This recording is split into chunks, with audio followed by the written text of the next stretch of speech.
സുഭാഷിതം 2 കൊരിന്ത്യർ 5-9 അതുകൊണ്ട് ശരീരത്തിൽ വസിച്ചാലും ശരീരം വിട്ടാലും ഞങ്ങൾ അവനെ പ്രസാദിപ്പിക്കുന്നവർ ആകുവാൻ അഭിമാനിക്കുന്നു. Therefore we make it our aim, whether present or absent, to be well pleasing to him. പൗലോസിന്റെ ജീവിത ലക്ഷ്യം വെളിപ്പെടുത്തിയിരിക്കുന്ന ഒരു വാക്യമാണിത്.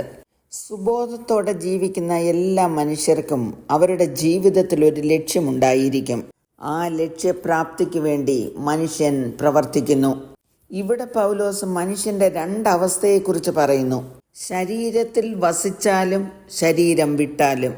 ഒരു മനുഷ്യനെ നാം കാണുമ്പോൾ അവൻ്റെ ശരീരത്തിലാണ് നാം കാണുന്നത്. എന്നാൽ ആ ശരീരം മാത്രമല്ല ഒരു മനുഷ്യൻ എന്ന് പറയുന്നത്. അവൻ്റെ ഉള്ളിൽ ഒരു പ്രാണനുണ്ട്, ഒരാത്മാവുമുണ്ട്.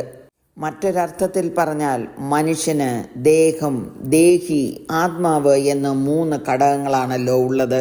അതുകൊണ്ടാണ് പൗലോസ് ഇവിടെ പറഞ്ഞിരിക്കുന്നത് ശരീരത്തിൽ വസിച്ചാലും ശരീരം വിട്ടാലും എന്ന്. ഈ ലോകത്തിൽ നാം ജീവിക്കുമ്പോൾ നാം ചെയ്യുന്ന കാര്യങ്ങൾക്ക് നിത്യമായ പ്രത്യാഘാതങ്ങൾ ഉള്ളതിനാൽ നമ്മുടെ ലക്ഷ്യം നിരന്തരം ദൈവത്തെ പ്രസാദിപ്പിക്കുക എന്നതായിരിക്കണം. കർത്താവിൻ്റെ വരവിന് മുമ്പ് നാം മരിച്ചാലും അതല്ല, കർത്താവിൻ്റെ വരവിങ്കൽ നാം ജീവനോടിരിക്കുമ്പോഴായാലും നാം ദൈവത്തെ പ്രസാദിപ്പിക്കുന്നവരായിരിക്കണം. മനുഷ്യൻ അമർത്യനായതുകൊണ്ട് അവൻ്റെ ആത്മാവ് മരിക്കുന്നില്ല. 10-ാം വാക്യത്തിൽ പൗലോസ് പറഞ്ഞിരിക്കുന്നത് അവനവൻ ശരീരത്തിൽ ഇരിക്കുമ്പോൾ ചെയ്തത് നല്ലതാകിലും തീയതാകിലും അതിന് തക്കവണ്ണം പ്രാപിക്കേണ്ടതിന് നാം എല്ലാവരും ക്രിസ്തുവിൻ്റെ ന്യായാസനത്തിൻ്റെ മുമ്പാകെ വെളിപ്പെടേണ്ടതാകുന്നു. നമുക്കറിയാവുന്നിടത്തോളം ഈ ശരീരങ്ങളിൽ നാം ആയിരിക്കുമ്പോൾ മാത്രമേ ദൈവത്തെ പ്രസാദിപ്പിക്കുവാൻ കഴിയുകയുള്ളൂ. ദൈവത്തെ പ്രസാദിപ്പിച്ച് നിത്യജീവനായി കാംക്ഷിച്ചുകൊണ്ട് വിശുദ്ധിയോടെ ജീവിക്കുന്ന മനുഷ്യർ കർത്താവിൻ്റെ വരവ് വരെ മരിച്ചിട്ടില്ല എങ്കിൽ അവർ രൂപാന്തരപ്പെടണം. നാം എല്ലാവരും ക്രിസ്തുവിൻ്റെ ന്യായാസനത്തിൻ്റെ മുമ്പാകെ വെളിപ്പെടേണ്ടതാകുന്നു എന്ന് പറഞ്ഞിരിക്കുന്നതിൻ്റെ അർത്ഥം നാം ശരീരത്തിൽ ഭൂമിയിലായിരുന്നപ്പോൾ കർത്താവായ യേശു ക്രിസ്തുവിനെ രക്ഷിതാവായി സ്വീകരിച്ച് അവിടുത്തെ വചനത്തിനനുസരണമായി ദൈവത്തെ പ്രസാദിപ്പിച്ചുകൊണ്ട് ജീവിക്കാൻ പ്രവർത്തിച്ച പ്രവർത്തനങ്ങളുടെ പ്രതിഫലം പ്രാപിക്കേണ്ടതിന് ക്രിസ്തുവിൻ്റെ ന്യായാസനത്തിന് മുമ്പാകെ വെളിപ്പെടേണ്ടതാകുന്നു. നാം ചെയ്ത കാര്യങ്ങളാണ് അവിടെ വെളിപ്പെട്ടു വരുന്നത്.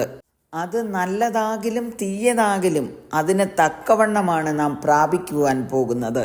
എബ്രായർ 6:10 വായിക്കുന്നത്, ദൈവം നിങ്ങളുടെ പ്രവൃത്തിയും വിശുദ്ധന്മാരെ ശുശ്രൂഷിച്ചതിനാലും ശുശ്രൂഷിക്കുന്നതിനാലും തൻ്റെ നാമത്തോട് കാണിച്ച സ്നേഹവും മറന്നു കളവാൻ തക്കവണ്ണം അനീതിയുള്ളവനല്ല. ഞങ്ങൾ അവനെ പ്രസാദിപ്പിക്കുന്നവരാകുവാൻ അഭിമാനിക്കുന്നു എന്ന് പൗലോസ് പറയുവാൻ കാരണം അതാണ്. വെളിപ്പാട് പുസ്തകം 20-ാം അധ്യായത്തിൻ്റെ 11 മുതൽ 15 വരെയുള്ള വാക്യങ്ങളിൽ ഒരു സിംഹാസനത്തെക്കുറിച്ച് രേഖപ്പെടുത്തിയിട്ടുണ്ട്. 12-ാം വാക്യത്തിൻ്റെ ആദ്യ ഭാഗം വായിക്കുന്നത്, മരിച്ചവർ ആബാലവൃത്തം സിംഹാസനത്തിന് മുമ്പിൽ നിൽക്കുന്നതും കണ്ടു. പുസ്തകങ്ങൾ തുറന്നു, ജീവന്റെ പുസ്തകം എന്ന മറ്റൊരു പുസ്തകവും തുറന്നു. പുസ്തകങ്ങളിൽ എഴുതിയിരിക്കുന്നതിന് ഒത്തവണ്ണം മരിച്ചവർക്ക് അവരുടെ പ്രവൃത്തികൾക്കടുത്ത ന്യായവിധി ഉണ്ടായി. 15-ാം വാക്യം വായിക്കുന്നത്, ജീവപുസ്തകത്തിൽ പേരെഴുതി കാണാത്ത ഏവനെയും തീപ്പൊയ്കയിൽ തള്ളിയിടും. യേശു കർത്താവിൻ്റെ വരവിങ്കൽ എടുക്കപ്പെടാത്തവരുടെ ന്യായവിധിയാണ് അവിടെ രേഖപ്പെടുത്തിയിരിക്കുന്നത്. യേശുവിനെ രക്ഷിതാവായി സ്വീകരിക്കുന്നവരുടെ പേരെഴുതുന്ന പുസ്തകമാണ് ജീവന്റെ പുസ്തകം. അതിൽ പേരില്ലാത്തവർ തീപ്പൊയിലേക്ക് തള്ളപ്പെടും. യേശു ക്രിസ്തുവിനോടുകൂടെ നിത്യതയിൽ വിശുദ്ധ നഗരത്തിൽ പാർക്കുന്നത് ആരാണെന്ന് 21-ാം അധ്യായത്തിൻ്റെ 27-ാം വാക്യത്തിൽ കാണുന്നു.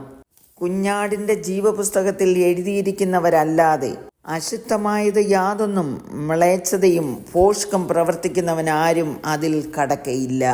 നാം കുറിവാക്യത്തോട് ചേർന്ന് വായിച്ച ന്യായാസനത്തിനു മുമ്പാകെ നിൽക്കുമ്പോൾ പൗലോസിനെ പോലെ നമുക്കും അഭിമാനത്തോടെ നിൽക്കുവാൻ ദൈവം സഹായിക്കട്ടെ എന്ന് പ്രാർത്ഥിക്കുന്നു.